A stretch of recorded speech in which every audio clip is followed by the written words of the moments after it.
Ya. Shalom. Selamat malam. Kita ada di sini untuk merayakan malam Natal.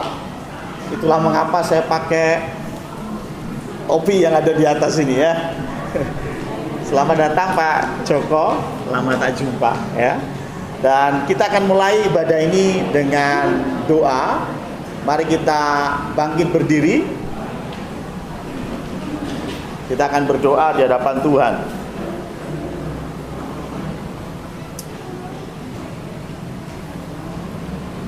Pertolongan kita pada malam hari ini, pada ibadah malam Natal yang sangat spesial di tahun 2021, datangnya daripada Allah.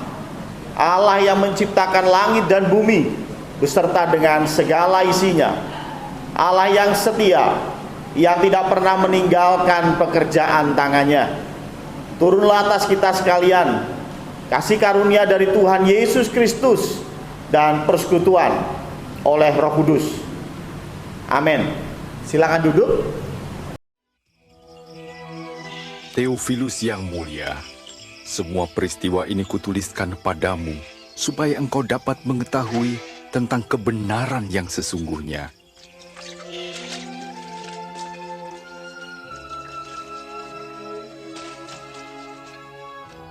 Pada zaman pemerintahan Kaisar Agustus, Raja Agung di Roma, dan Herodes Raja Yudea, Allah mengutus malaikat Gabriel menemui Maria, seorang anak dara di Nazaret.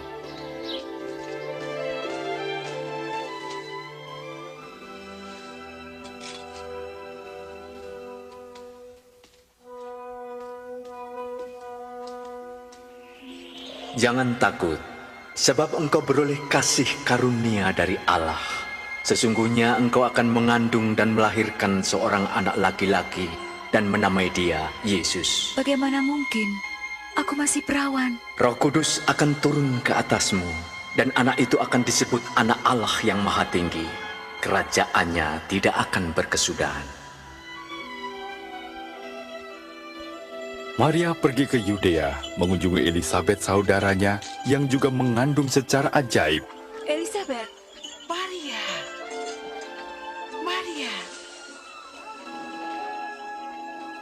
diberkatilah engkau di antara semua perempuan dan juga buah kandunganmu. Ketika salahmu ku dengar, anak yang ada dalam rahimku melonjak kegirangan. jiwaku memuliakan Tuhan, dan hatiku bergembira karena Allah Tuhanku. Segala keturunan akan menyebut aku berbahagia.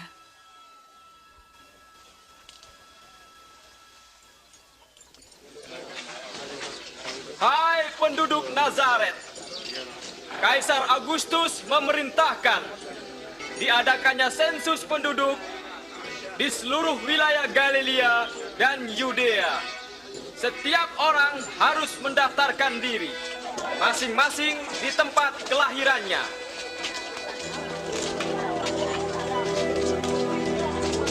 Bagaimana?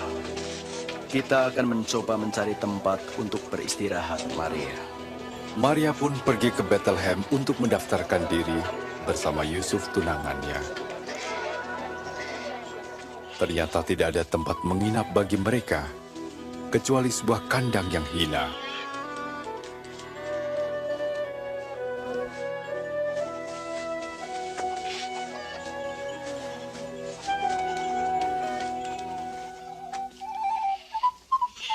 Di daerah itu ada gembala yang menjaga kawanan ternak.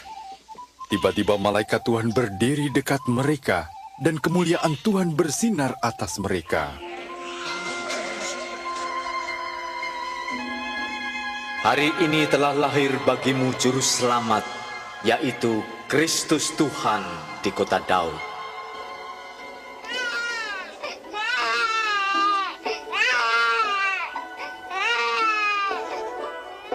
Mereka segera pergi melihat bayi yang sedang terbaring dalam palungan, dan merekalah orang pertama yang mewartakan kabar baik tentang kelahiran Juru Selamat.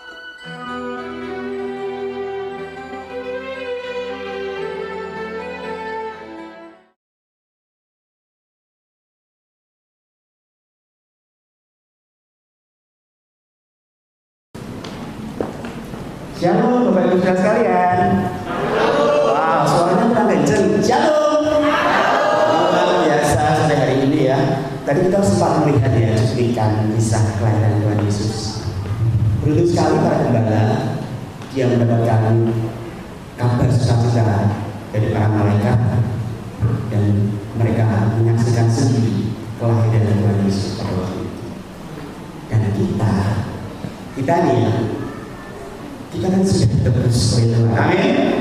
Yang sudah ditebus boleh melambaikan tangan. Yang paling tinggi, luar biasa. Tuhan sudah mengerjakan untuk kita semua 2000 tahun yang lalu.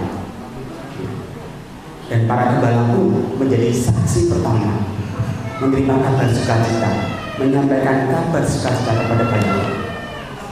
Tentunya kita semua yang hadir di tempat ini sore hari ini lebih lagi bersukacita karena kita punya Tuhan yang dahsyat, yang luar biasa. Seorang anak telah lahir untuk kita, seorang putra telah diberikan untuk kita. Lambang pemerintahan ada di atas baunya, dan namanya disebutkan penasihat raja, Allah yang perkasa, Bapa yang dekat, Raja dan Raya. Berikan sorak-sorai Bapak Yesus. Sore malam hari ini, siapa saudara yang ingin menikmati sukacita Tuhan, boleh lambaikan tangan lagi, katakan haleluya.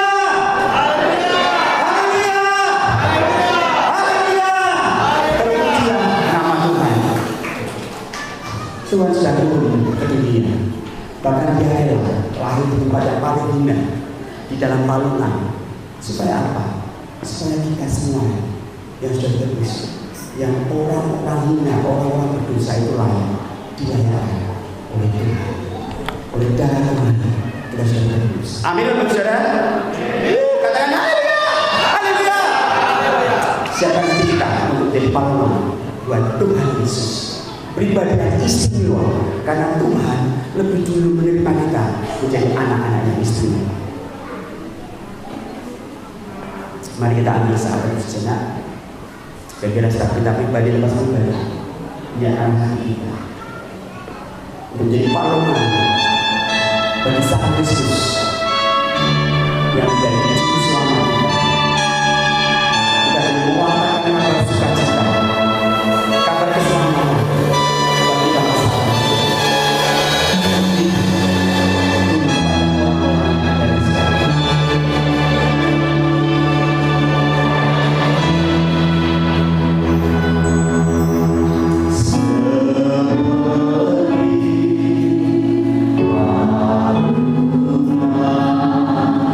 Layak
seperti para gembala dengan sukacita menyambut kedatangan Tuhan. Hari ini kami pun mau bersukacita menyambut kedatangan Tuhan kami yang kedua. Terima kasih untuk waktu yang Tuhan masih berikan kepada kami. Terima kasih untuk kesempatan yang Tuhan berikan kepada kami agar kami boleh berbaik dari jalan-jalan kami yang jahat. Karena kita mau sungguh mengasihi kami. Kami mau Tuhan memakai salat hidup kami itu. Kesempatan yang masih Tuhan berikan kepada kami untuk boleh kami pakai menjadi pribadi-pribadi yang mau menekan bagian kami. Kami mau bertobat, meninggalkan jalan-jalan kami yang jahat, meninggalkan jubah manusia kami yang lama. Sebab waktunya sudah dekat, dan kami mau pakai jubah manusia kami yang baru, manusia yang setia dan taat, yang mau melakukan bagian kami, agar Engkau dapati kami menjadi pribadi-pribadi yang setia dan taat. Ketika Tuhan datang di kali yang kedua, Engkau ketika Tuhan memanggil nanti kepada kami. Terima kasih Bapak, terima kasih. Ini kami Tuhan, dengan segala ungkapan syukur kami, sore hari ini Tuhan, kami mau bersukacita, kami mau bersorak-sorai kemuliaan kami Tuhan, karena Engkau Raja dari segala raja, Raja dari segala yang ada, menyertai kami. Kami serahkan Tuhan ibadah kerekaan kami pada mulai hari ini Tuhan, dari awal pertengahan kepada akhirnya, kami di dalam nama Tuhan kami, Yesus Kristus Tuhan. Mari percaya katakan amin. Dengan suara-suara Bapak Yesus. Bapak Ibu sudah siap bersukacita malam hari ini? Yang siap boleh berdiri. Ayo, siapa? Wah, semuanya silakan berdiri. Ya, luar biasa saudara hari ini. Kita mengucapkan hati kita untuk kita boleh memuji Tuhan, menyembah Tuhan, bersukacita di dalam Tuhan. Tuhan sudah lahir, Tuhan sudah lahir, Tuhan sudah lahir, dan Tuhan sudah naik ke surga. Dia bukan lagi bayi yang lahir alungan, tetapi Dia adalah Raja di atas segala raja. Amin. Dengan sorak-sorai berdoa sudah. Dia lahir untuk kami.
Tapi sebentar dulu ya, amin ya. Ya, karena setiap Natal membawa sukacita. Yang percaya dengan yang percaya amin. Yang percaya amin. Ya, tiba saatnya tidak akan menjadi kebenaran firman Tuhan, tapi karena ini malam Natal, kita akan siapkan lilin-lilin untuk jadi persiapkan.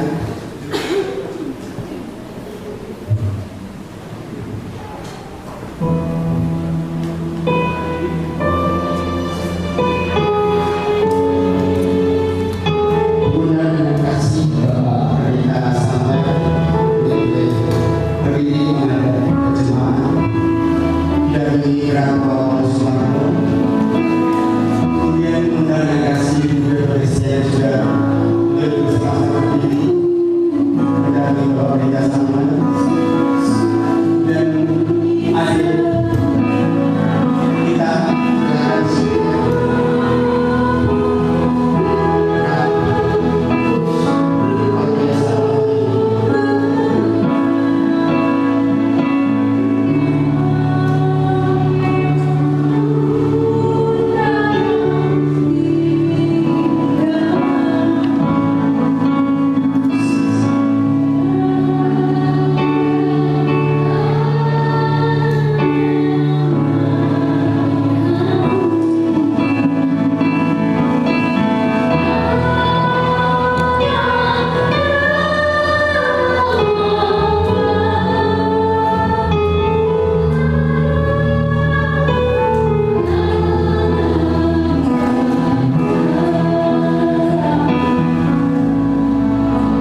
Semua lilin sudah dimatikan? Kalau sudah, mari kita tundukkan kepala, kita akan berdoa. Tuhan Allah Bapa kami, terima kasih kesempatan malam hari ini kami bisa memuji dan memuliakan Tuhan.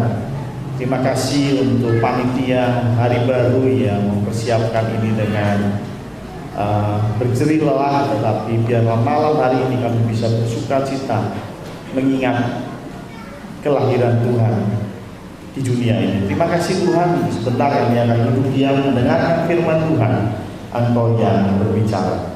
Hanya di dalam nama Tuhan Yesus Kristus kami berdoa. Amin. Shalom.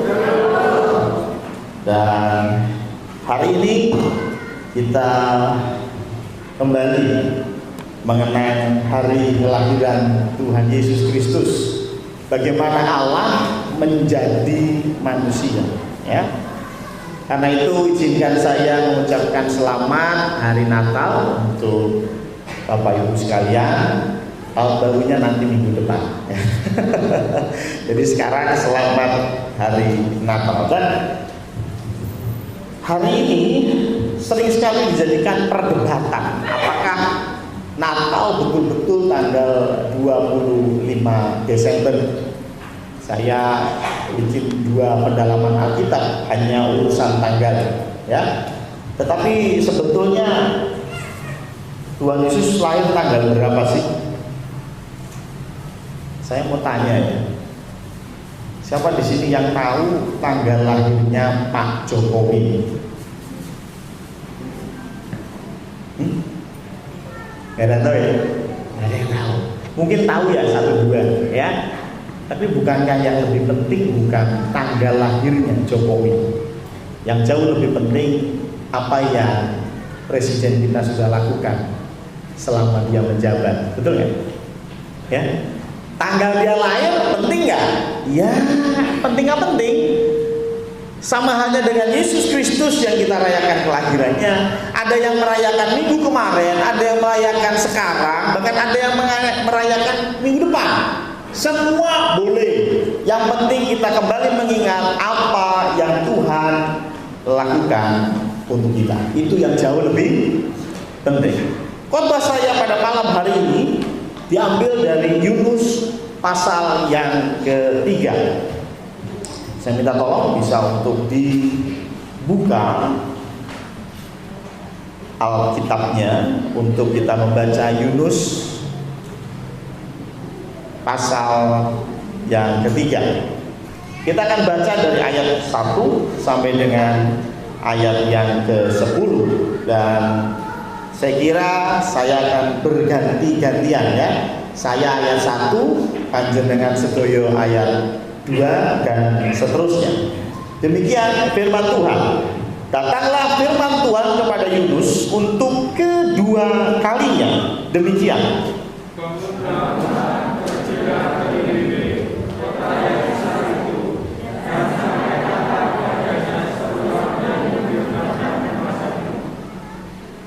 Bersiaplah Yunus lalu pergi ke Niniwe sesuai dengan firman Allah. Niniwe adalah sebuah kota yang mengagumkan besarnya, 3 hari perjalanan luasnya.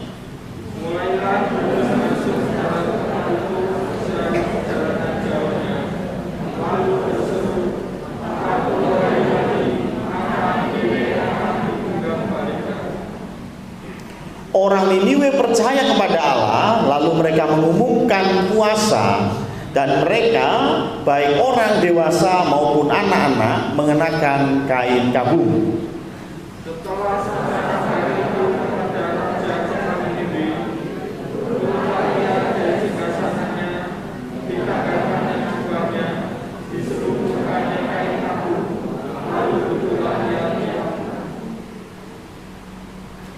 Lalu atas perintah raja dan para pembesarnya, orang memaklumkan dan mengatakan di Niniwe demikian: manusia dan ternak, lembu sapi dan kambing domba tidak boleh makan apa-apa, tidak boleh makan rumput dan tidak boleh minum air. Haruslah semuanya manusia dan ternak berseluruh kain kabung dan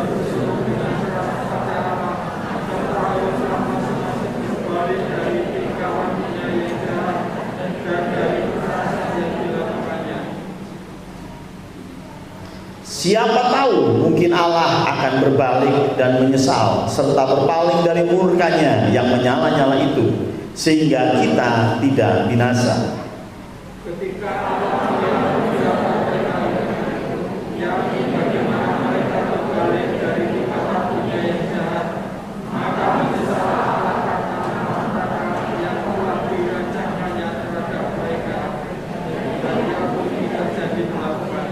Amin ya. Bagaimana kisah Yunus ini? Kalau Anda dulu sekolah minggu pasti sudah hafal ceritanya. Bagaimana Yunus ini disuruh ke Niniwe, dia nggak mau nurut, naik kapal, dilempar ke laut, dimakan ikan, terus dilepeh lagi. Dan ini adalah perintah Tuhan yang kedua setelah dia masuk ke dalam perut ikan. Yang menarik adalah bicara tentang Natal, bicara tentang Yunus yang Tuhan utus kepada Niniwe. Ini bicara tentang bagaimana Allah merancangkan sebuah keselamatan untuk kita. Ketika kita bicara Yunus pasal 3 tadi, kalau kita mundur kepada Yunus pasal 1 ayat 2, boleh ditampilkan. Yunus pasal 1 ayat yang kedua berbicara tentang dosa orang Niniwe. Bisa ditampilkan? Yunus 1 ayat yang kedua. Bangunlah, pergilah ke Niniwe, kota yang besar itu, berserulah terhadap mereka, karena kejahatannya telah sampai kepada. Jadi saya mau tanya, orang Niniwe butuh keselamatan enggak? Minta keselamatan enggak? Enggak. Yang sampai ke telinga Allah adalah kejahatan mereka. Mereka bukan minta tolong, Tuhan tolong dong, aku binasa. Enggak. Mereka enjoy dengan dosanya. Hal yang sama bicara tentang Natal. Natal bicara bahwa keselamatan itu rancangannya Allah, inisiatifnya Allah. Manusia yang berdosa tidak pernah berpikir untuk minta keselamatan. Manusia yang berdosa cenderung enjoy dengan dosanya. Bahkan orang-orang yang berdosa disuruh meninggalkan dosa, mereka berkata, ayo nanti dulu. Kalau umur sudah 60, sudah kena jantung, sudah ring 4, itu baru bertobat. Gitu ya. Mereka nggak mau bertobat sekarang, rugi katanya. Ya, itulah mengapa bicara keselamatan itu grand desainnya Allah. Kelahiran Yesus ke dunia itu inisiatifnya Allah. Bukan manusia bengok-bengok minta tolong kemudian Allah menolong. Tetapi karena manusia yang berdosa, Allah punya inisiatif untuk menyelamatkan manusia. Melalui apa? Kelahiran Tuhan Yesus Kristus. Makanya nggak heran ada orang yang menerima Yesus seperti khotbah saya hari Minggu kemarin, gembala dan orang Majus. Tapi ada orang yang tidak menerima kelahiran Yesus seperti Herodes dan orang-orang Farisi. Di dunia ini pun sama. Ada orang-orang yang ketika ditawari tentang keselamatan, mereka bilang, aku gak butuh. Nanti kalau sudah tua baru aku butuh. Sekarang masih muda, aku gak butuh. Sekarang masih duit banyak berkat melimpah, aku gak butuh. Nanti kalau udah sekarat baru minta pertolongan Tuhan. Tetapi Tuhan punya inisiatif untuk menyelamatkan kita. Yang kedua, bicara tentang keselamatan. Bicara tentang keselamatan yang daripada Tuhan, itu adalah, terima kasih. Keselamatan yang daripada Tuhan ini adalah keselamatan yang logis. Saya minum dulu.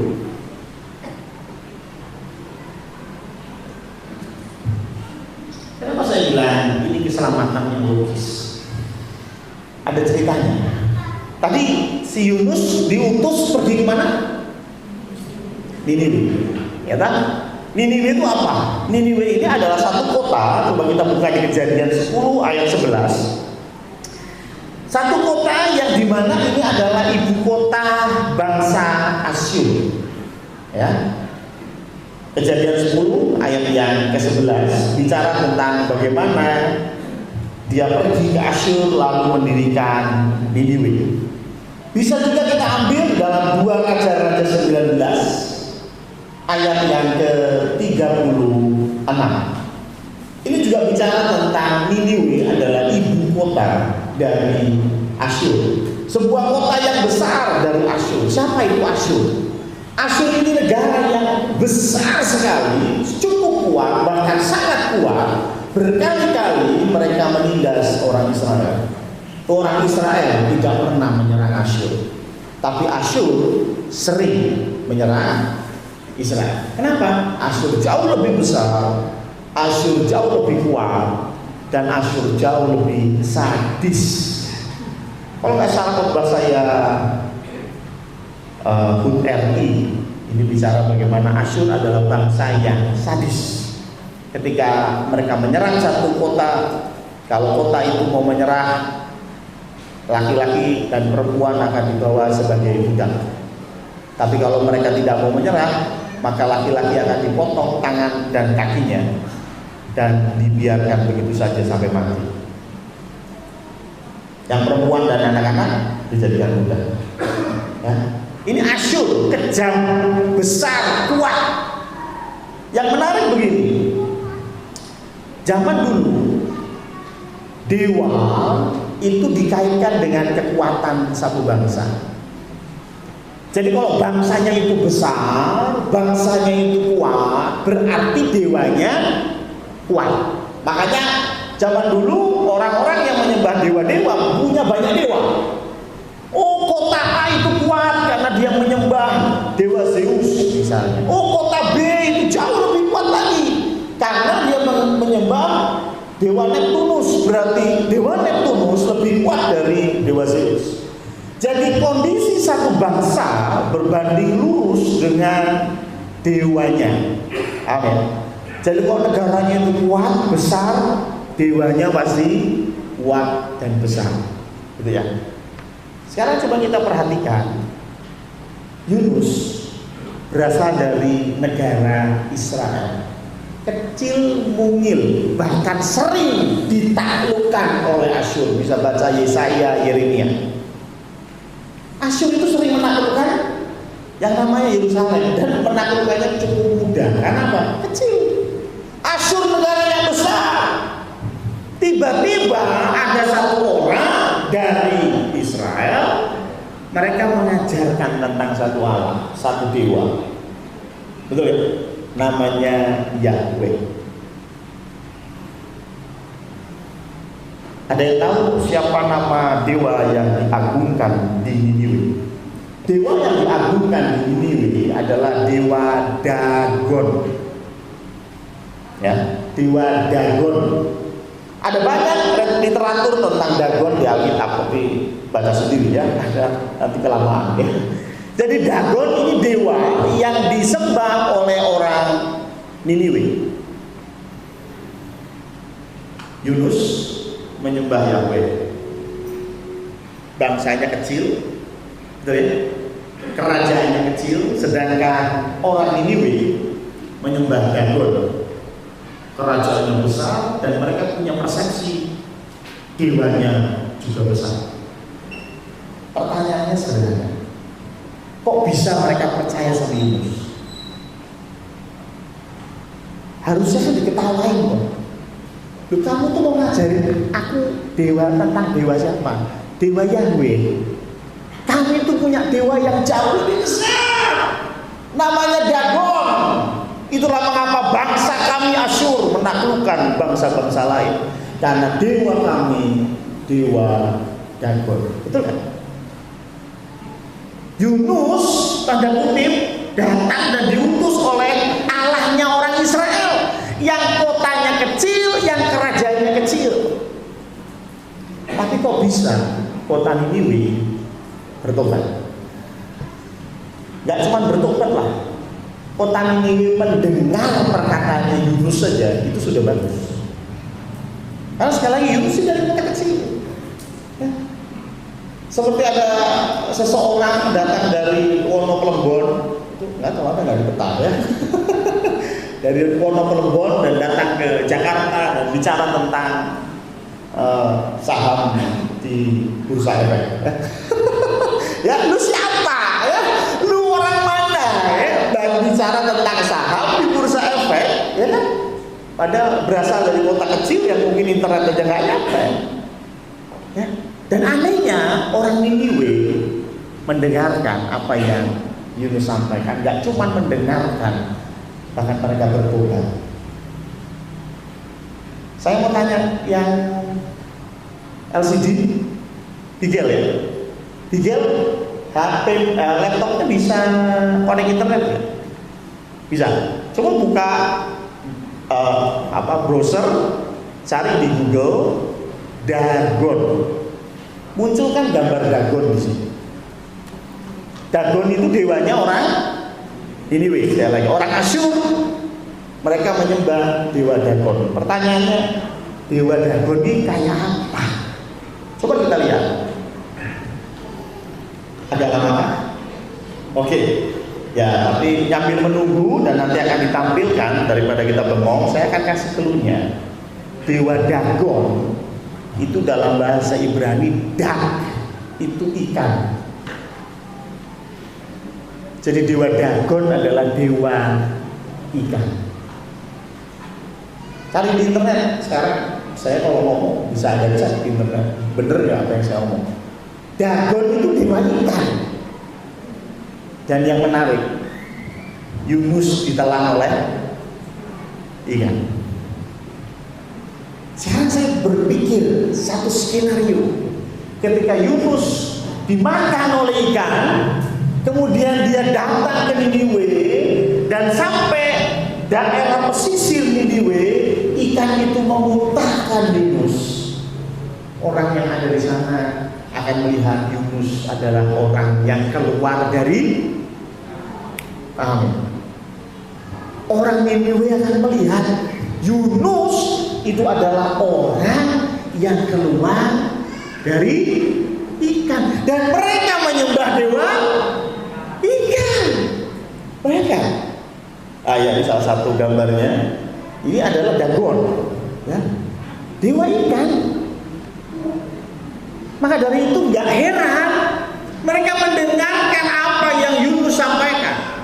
Nggak heran mereka bertobat dan berbalik kepada Allah, karena Yunus adalah orang yang keluar dari ikan. Dan bukan kebetulan orang Niniwe menyembah dewa ikan. Luar biasa ya, rancangan Tuhan. Coba bayangin, Tuhan merancangkan Yunus untuk ditelan ikan. Ternyata ada ceritanya.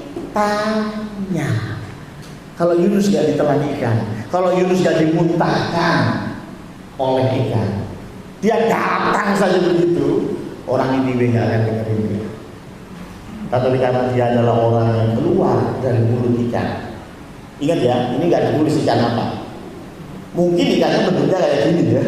Makanya persis banget sama dewa mereka. Wah, ini orang yang diutus oleh dewa Dagon.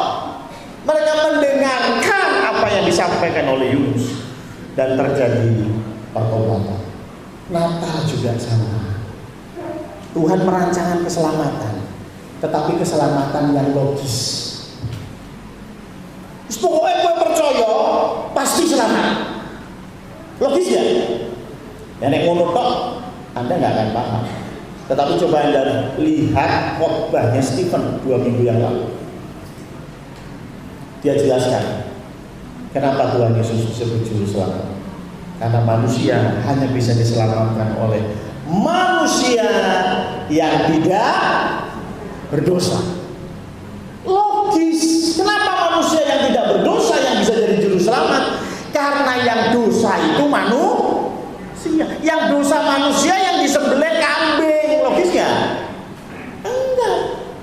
Yang dosa manusia yang dihukum sapi. Logis ya? Enggak. manusia, yang dihukum harus manusia. Tapi dia harus tidak berdosa. Karena apa? Karena kalau dia berdosa, dia akan menanggung dosanya sendiri. Kalau saya mau jadi juru selamat, Tuhan akan bilang, Yoyo, engkau juga berdosa. Gak usah ngurusin orang lain, lu beresin dosa lu sendiri. Kalau Henry berkata, Tuhan, aku ingin menebus umat manusia, biarkan aku yang disalib, biarkan orang lain selamat. Tuhan bilang apa? Tuhan akan bilang apa? Henry, urus dosamu sendiri. Kamu saja masih berdosa. Maka dari itu perlu manusia yang tidak berdosa. Caranya gimana? Allah yang tidak berdosa jadi manusia. Logis? Logis. Kalau Tuhan bilang, saya kan maha kuasa, kalau saya mau menghapus dosa kan bisa. Bisa nggak? Bisa. Tetapi tidak logis, tidak adil. Tuhan kita, Tuhan yang adil. Masuk akal tadi rancangan Tuhan. Kenapa harus lahir dari seorang perawan Maria? Kenapa nggak lahir dari Nino misalnya? Enggak lah. Karena kalau lahir dari Nino, wah pasti dicurigai ini anaknya Benny, ya kan? Ya iyalah suaminya. Kalau Nino hamil, pasti kita bilang apa? Oh ini anaknya Benny, oh suaminya Benny kok. Ya. Tetapi ketika Bunda Maria yang masih perawan hamil oleh Roh Kudus, ini satu bukti bahwa ada campur tangan ilahi di dalam kelahiran Kristus. Sekali lagi, keselamatan yang Tuhan rancangkan adalah keselamatan yang logis. Jadi Tuhan di dalam Natal ini seperti Niniwe, seperti Yunus yang datang ke Niniwe, menawarkan pertobatan. Gitu. Tuhan Yesus maksa nggak sih kita harus percaya? Enggak. Mau percaya silakan, nggak percaya silakan. Nggak harus percaya kok. Anda nggak percaya nggak apa-apa kok. Tuhan nggak pernah memaksa kita untuk percaya. Tetapi di balik keputusan itu ada tanggung jawab. Tuhan datang seperti Yunus datang menawarkan keselamatan. Mau selamat? Atau 40 hari Tuhan akan menunggang balikan kota Niniwe. Orang Niniwe mereka bertobat. Itulah mengapa bertobatlah. Sama halnya dengan kelahiran Yesus di dunia, kita peringati dan kita berkata bertobat. Piye caranya bertobat? Piye caranya bertobat? Yuk kita belajar dari orang Niniwe. Yang pertama, coba kita buka kembali ke Yunus pasal 3 ayat yang ke-5 sampai ayat yang ke-8a. Ya. Kita balik kepada Yunus pasal 3 ayat yang ke-5 sampai yang ke-8a. Bertobat itu bicara tentang meminta ampun, ya, meminta maaf, ya. Siapa di sini yang suami istri pernah minta maaf sama pasangannya? Ya, istri buat salah minta maaf sama suami pernah? Atau istri tidak mungkin salah? Begitu Pak Tri? Ya, bukan ya? Ya Pak Pendeta, saya terus yang salah ya. Ya, jadi kita seperti kita berada di dalam sebuah keluarga, pasti ada kalanya kita salah. Dan kita meminta maaf, kita bertobat, kita minta ampun. Yuk kita belajar bagaimana orang Niniwe meminta maaf. Sudah bisa dibuka? Ya. Yunus 3 pasal ayat yang ke-5. Orang Niniwe percaya kepada Allah, lalu mereka Jadi ini inisiatifnya orang Niniwe. Yunus gak bilang, ayo kalian pakai kain kabung. Enggak. Yunus gak bilang, ayo kalian puasa. Enggak.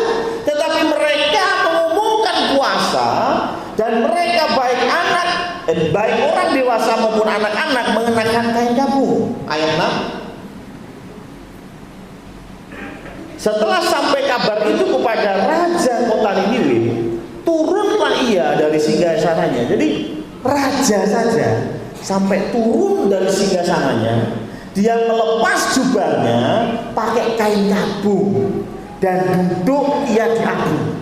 Itu tanda merendahkan diri. Lanjut ayat 7. Lalu atas perintah raja dan para pembesarnya orang memaklumkan dan mengatakan di Niniwe demikian, manusia dan ternak, lembu, sapi dan kambing domba tidak boleh makan apa-apa, sampai ternaknya pun disuruh puasa. Tidak boleh makan dan tidak boleh minum. Ayat yang ke-8.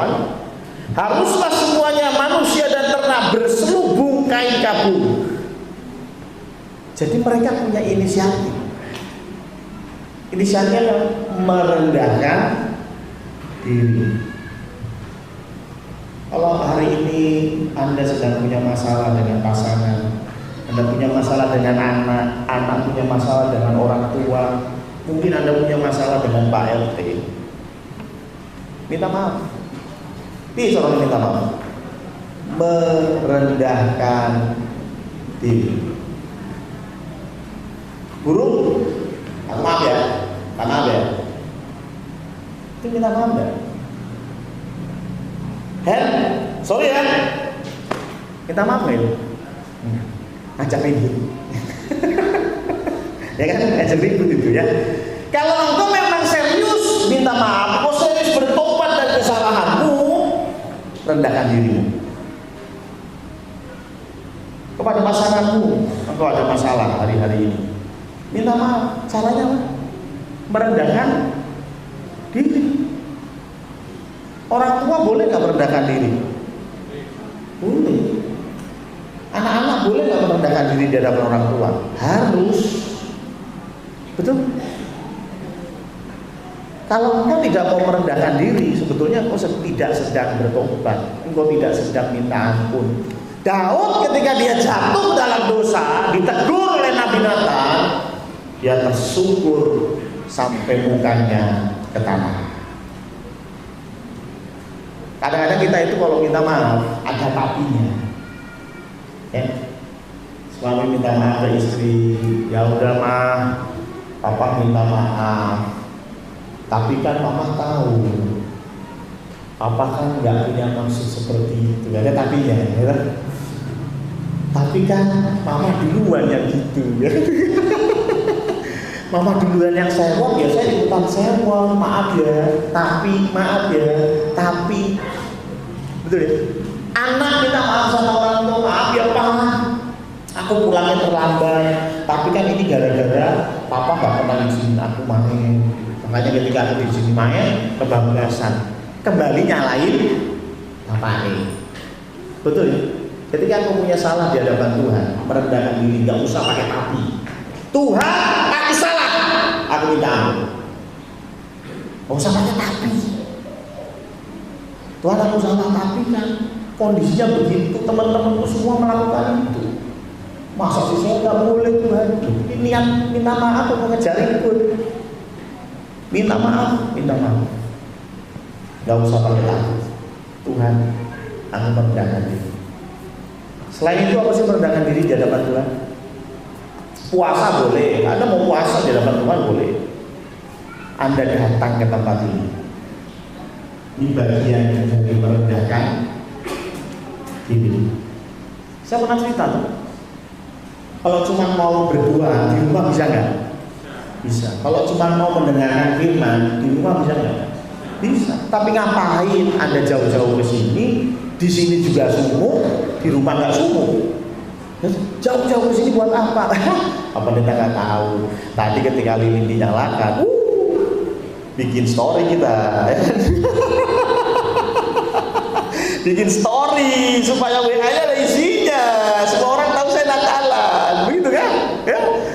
Berarti motivasi Anda ke gereja salah. Motivasi Anda ke gereja, Anda mau merendahkan diri. Makanya kalau ada orang datang ke gereja tambah sombong, itu ada yang salah. Harus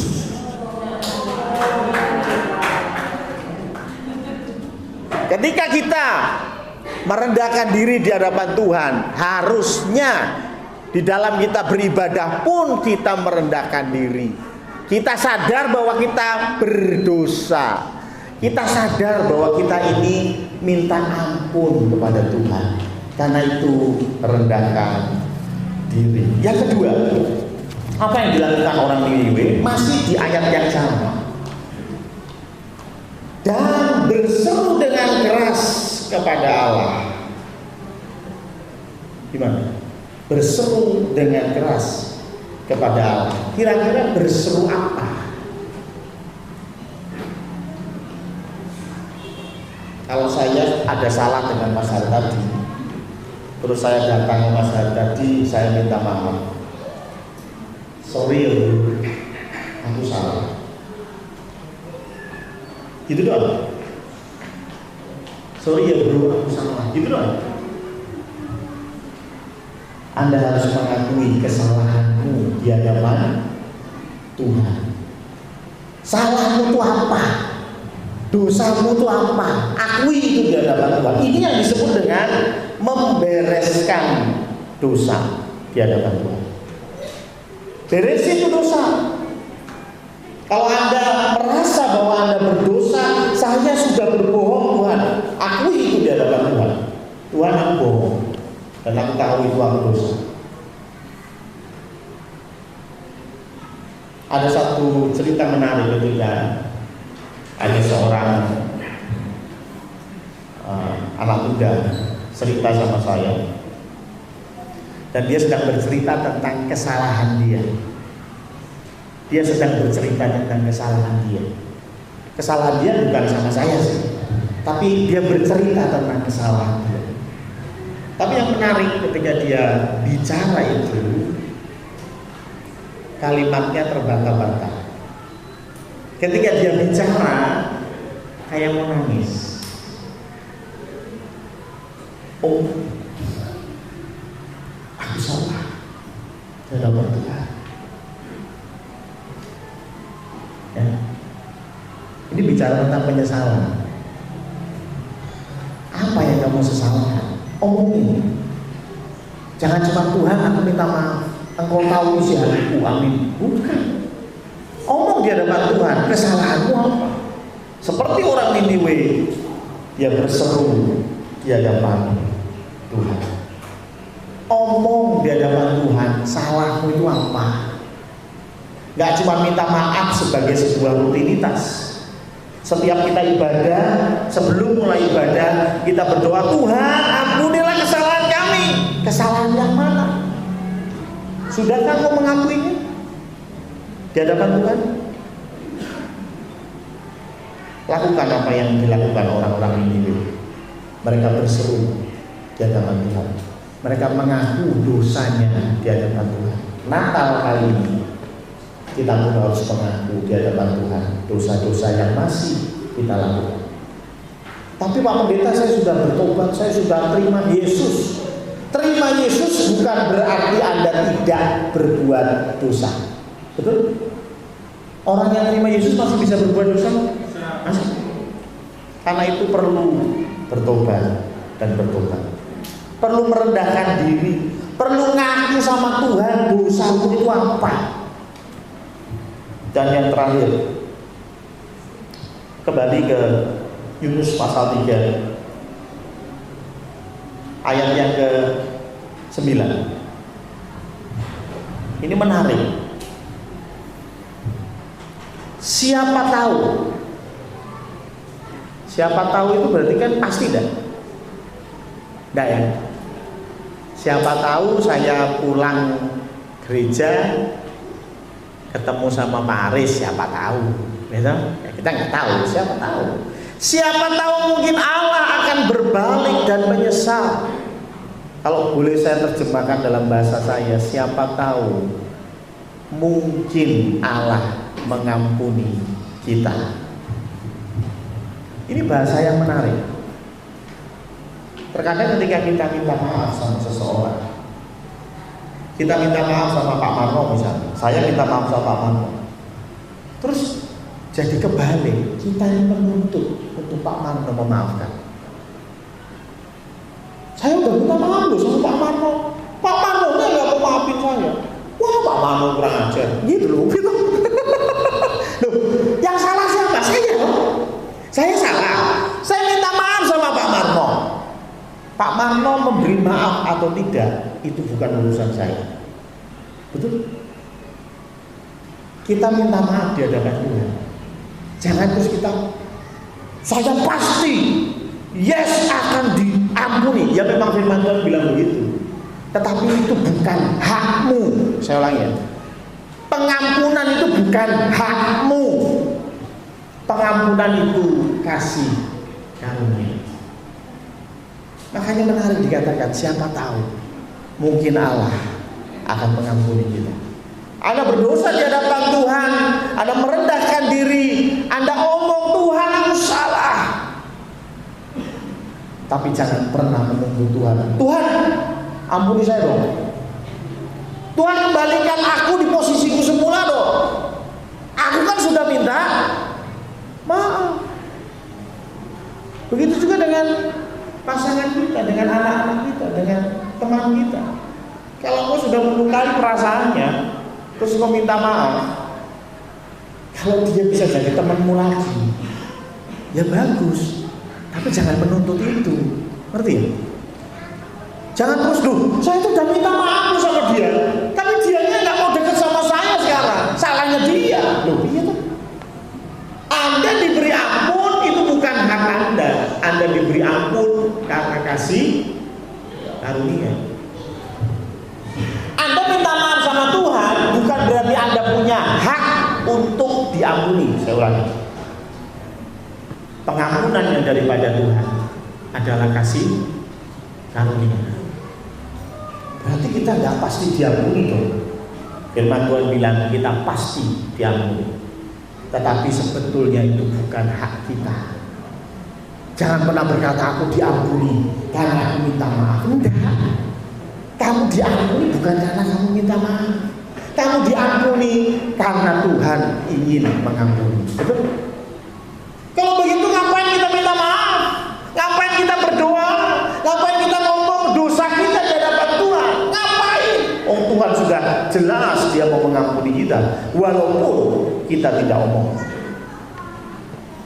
Saya kasih analogi sederhana. Misalnya nih, si Feli mainan di mobil sehingga menyebabkan audio mobil ini rusak.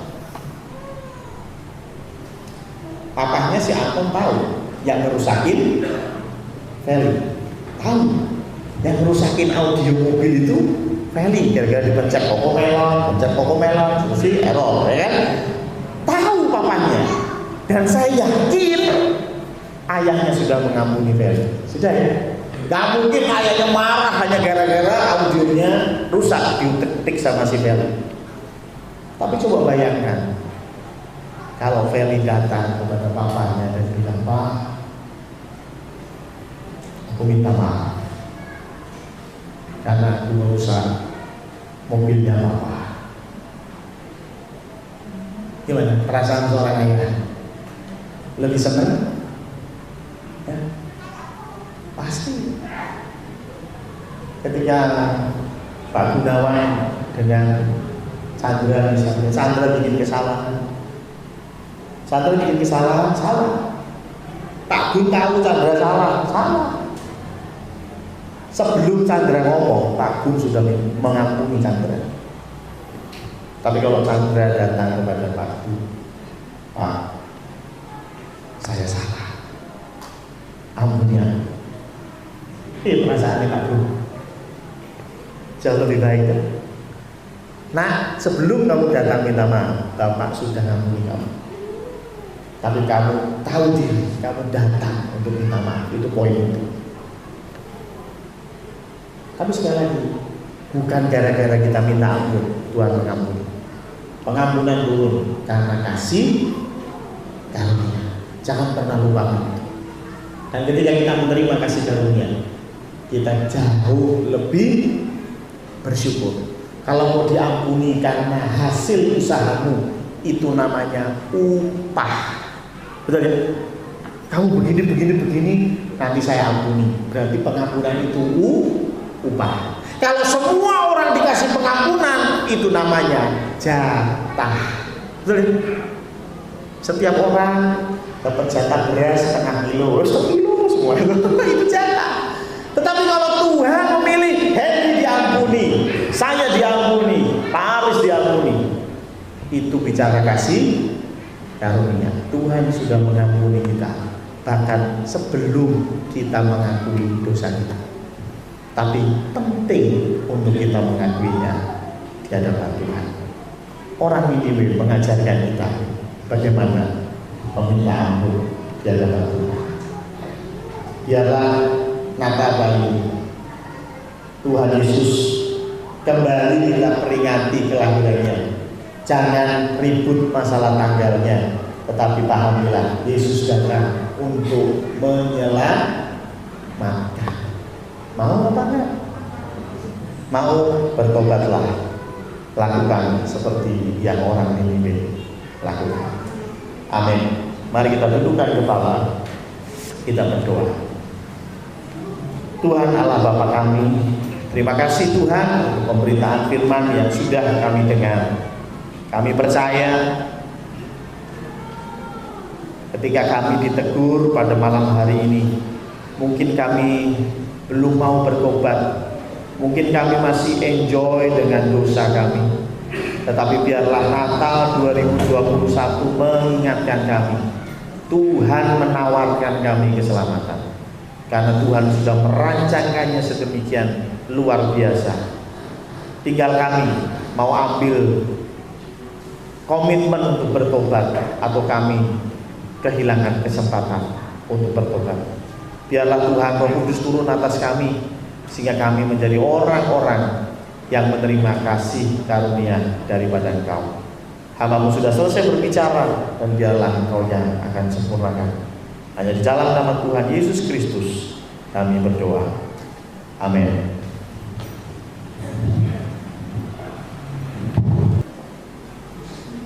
Selamat malam, Shalom. Kita semua diberkati oleh firman Tuhan. Amin, saudara. Amin. Tuhan firman mengingatkan kita untuk mari kita akan bertobat. Kita memiliki satu inisiatif bertobat sehingga keselamatan itu boleh kita miliki. Kita bersyukur pada malam hari ini bisa melaksanakan ibadah perayaan Natal dengan cukup baik, cuaca yang cerah. Di tengah-tengah kondisi pandemi, Tuhan berikan satu kesempatan untuk kita sama-sama mengikuti ibadah perayaan Natal pada malam hari ini. Mari saya mengajak semua kita yang hadir pada malam hari ini, kita akan berdoa bersama. Kita berdoa untuk anak-anak Tuhan, orang-orang Kristen dimanapun mereka berada, yang saat ini mereka juga bisa menyelenggarakan ibadah perayaan Natal dengan baik. Kita juga berdoa untuk teman-teman kita, sahabat-sahabat kita yang saat malam hari ini mereka mungkin tidak sebahagia kita, sesukacita kita untuk bisa merayakan Natal karena kondisi kesehatan fisiknya. Kita juga berdoa untuk bangsa dan negara kita, biar Tuhan tetap terus memberikan lawatan bagi bangsa ini sehingga keadaan kita sebagai anggota bagian dari negeri ini semakin baik, semakin sejahtera dan aman. Mari kita akan semua berdoa. Bapa di surga, kami datang mengucap syukur kepada Tuhan untuk satu suasana yang sungguh bahagia dan sukacita seperti saat malam hari ini. Kami bisa hadir di tempat ini untuk mengikuti ibadah perayaan Natal. Kami bersyukur untuk kesehatan yang Kau beri bagi kami, sehingga dengan kesehatan yang baik itu pula kami boleh melangkahkan kaki kami dari rumah, sehingga kami boleh menuju ke tempat ini untuk kami boleh menikmati hadir-Mu Tuhan. Kami bersyukur untuk firman Allah yang sudah kami dengar pada malam hari ini, yang boleh mengingatkan kepada kami anak-anak Tuhan tentang betapa penting artinya Natal dalam setiap kehidupan kami. Kami sadar Tuhan, kami sebagai manusia yang sudah sekian kali berbuat dosa dan melakukan pelanggaran kejahatan di hadapan Allah. Tidak ada seorang pun manusia yang dapat menebus dosa kami. Tidak ada seorang pun manusia yang dapat menyelamatkan kami Tuhan. Karena semua manusia telah berbuat dosa dan telah kehilangan kemuliaan Allah. Itu sebabnya Engkau hadir Tuhan, Engkau yang tidak bersalah, Engkau yang tidak berdosa, Engkau yang kudus, Engkau yang suci datang bagi kami sebagai wujud manusia untuk menebus dosa-dosa kami, untuk menyelamatkan kami serta memberikan kehidupan yang kekal.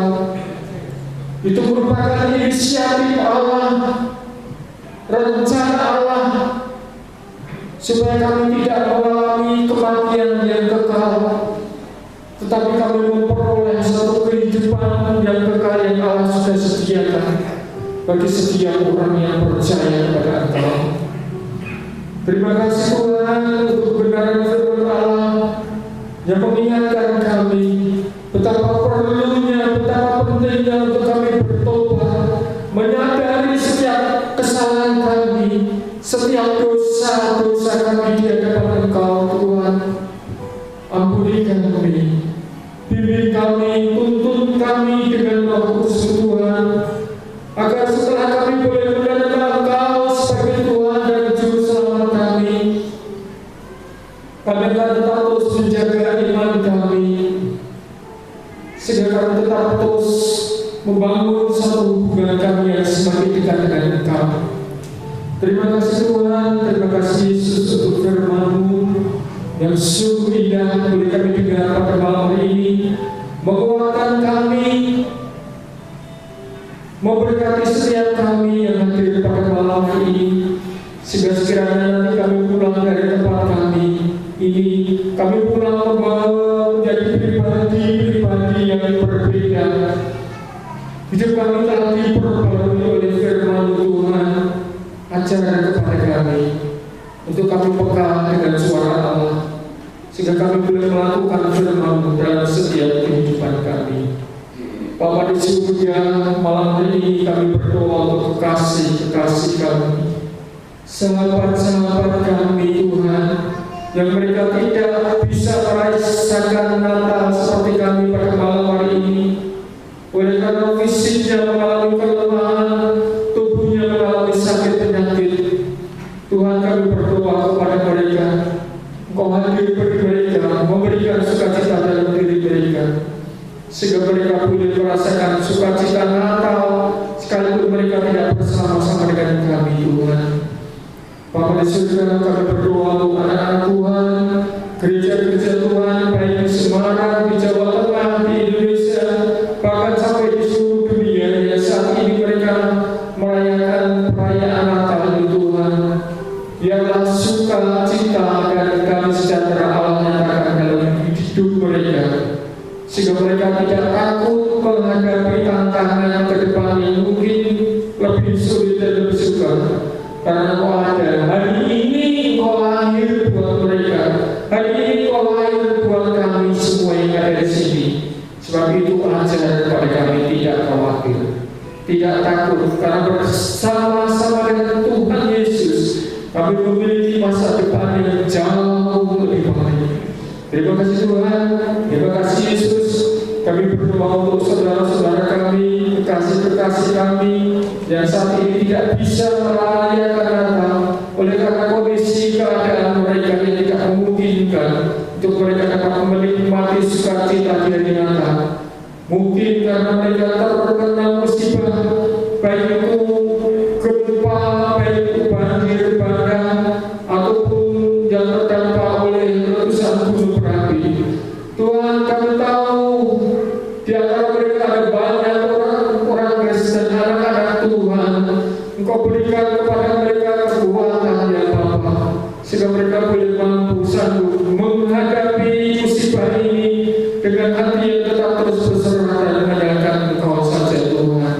Sebab itu biarlah kami berdoa untuk pemerintah daerah, biarlah mereka akan memperhatikan mereka yang terdampak Tuhan, sehingga mereka tidak merasa sendiri, tetapi mereka boleh mendapatkan kepedulian, boleh mendapatkan kasih perhatian dari pemerintah daerah.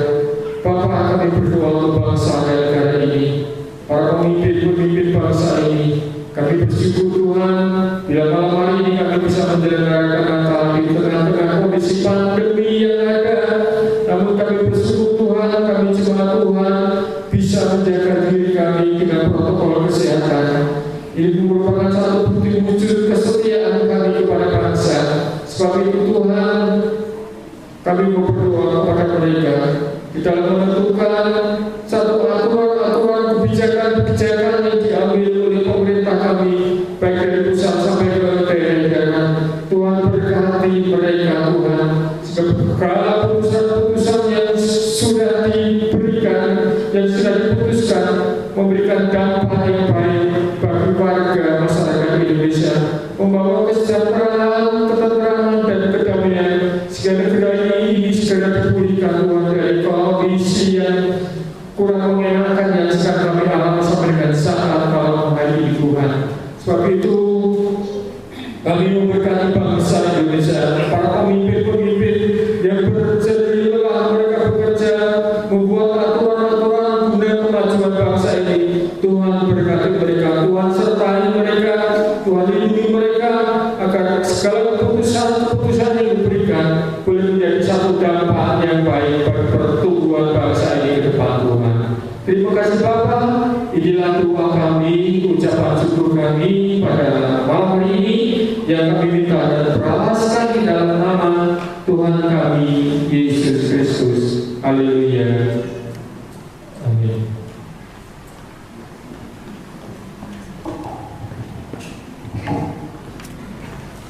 Iya.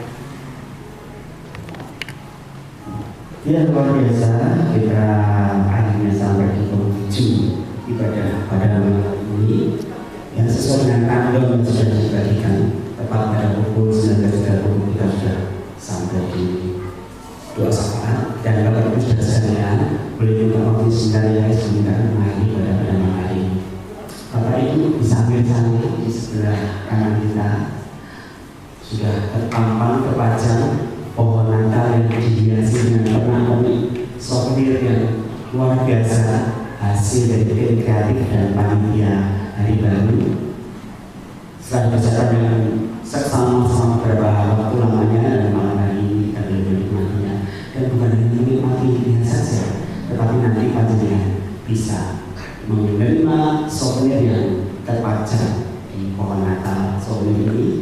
Cuma nanti mekanisme kalau kita ambil barang-barang dengan iklan itu ya, jadi apa namanya berdasarkan kan kita dalam progres persiapan. Nanti ketika Bapak Ibu semua pulang mengucapkan selamat hari Natal kepada Bapak Pendeta dan Majelis yang ada, nanti dimulai dari yang hari depan dulu ya. Nanti Bapak Pendeta akan berdiri bersama masjid di sebelah saya di sini, berdepan mulai dari tadi dan seterusnya, kemudian selamat, kemudian panjenengan naik ke atas sebelah sini, dan nanti panitia akan menyiapkan souvenir yang sudah tertempel di pohon tersebut. Jadi Bapak dia terima dan nanti pulang turun balik keluar di pintu samping. Begitu sih, bisa dimengerti sih? Ya, coba mungkin timbul di pertanyaan di hati kalian semua, kok isinya cuma bunga dan sepatu wanita? Ya, untuk momen Natal kali ini memang prediskus ya, kita makan wanita dulu, putri-putri kita dulu, jadi nanti panjenengan bisa berikan souvenir itu kepada putra putrinya atau keponakan atau siapapun sebagai kado dari lukisan Natal. Demikian yang bisa kami sampaikan. Mohon Bapak Pendeta.